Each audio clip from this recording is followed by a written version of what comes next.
May panibagong banat, si Rowena Guanzon kay Junior. Pero ito ang matindi ha. Hindi po sa account niya nag-live siya o hindi sa FB account niya. Magugulat kayo kung kaninong FB account ang ginamit niya at kung sino yung mga kasama niya. Naku, magagalit yung mga kakamping neto. At hindi lang yan ha, meron siyang ibinulgar dyan kung bakit o ano ang katotohanan kung bakit tumaas o tataas pa yung presyo ng langis. Naku, akala ko ba dahil dun sa nangyaring gulo sa Iran at Israel, meron palang ibang dahilan. Naku, si Rowena Guanzon na naman. Maiinis na naman si Junior niyan. O eto, panoorin natin at sa dulo ng video, makikita po natin kung kaninong account ang gamit niya at kung sino yung mga kasama niya. Ito ang video. Hello, Mr. President, sir. Tanghali na po. Nakonbin na ba ninyo ang National Security Council? Nabilang na ba ninyo ang ating mga oil reserves dyan? Ay, sabi nga ng isang friend sa akin, wala na palang oil reserves. Kasi pinrivatize na ng gobyerno ang itong, lahat pala na may-ari ng oil ngayon ay private. O ayan mga kababayan, simula na po ang pagtataas ng presyo ng Control ang oil. Kaya makokontrol na naman. Pag konti kasi supply, tsansa na ng isang makapangyarihan at na gobyerno, strong ng desire sa corruption. Yan ang gustong-gusto nilang mga senaryo para makontrol nila ngayon ang supply. So tataas po sigurado ang presyo ng ating oil, gasolina. Siyempre tataas din ang gasol, siyempre tataas din po ang pamasahe at ang mga pagkain.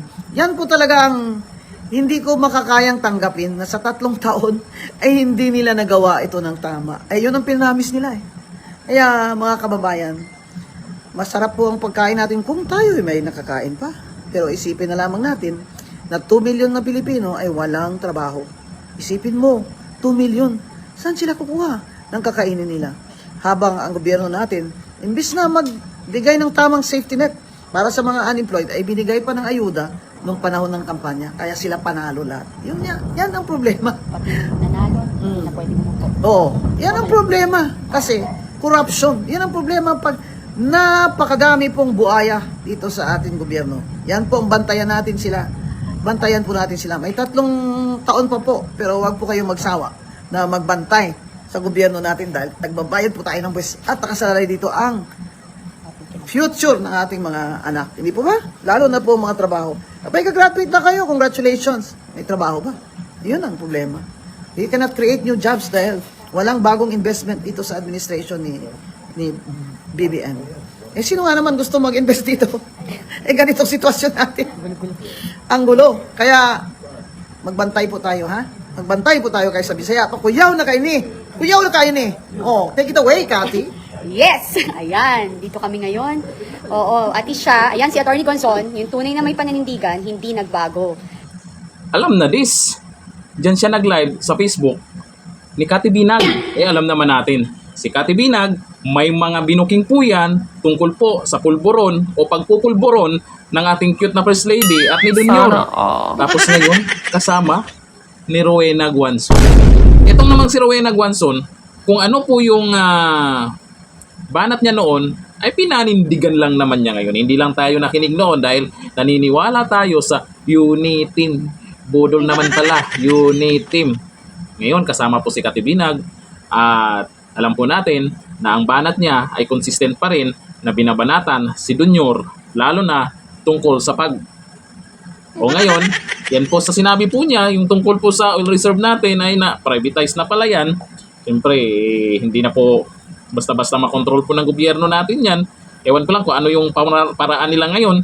Nag-umpisa ng tumaas, 5 piso pa. Eh, ang iniisip ng karamihan lang dahil sa gulo sa ibang bansa. Pero isang dahilan to yung sinabi ni Rowena Guanzon. Naku po, ito yung hindi pinaliwanag sa taong bayan at hindi alam ng iba dyan.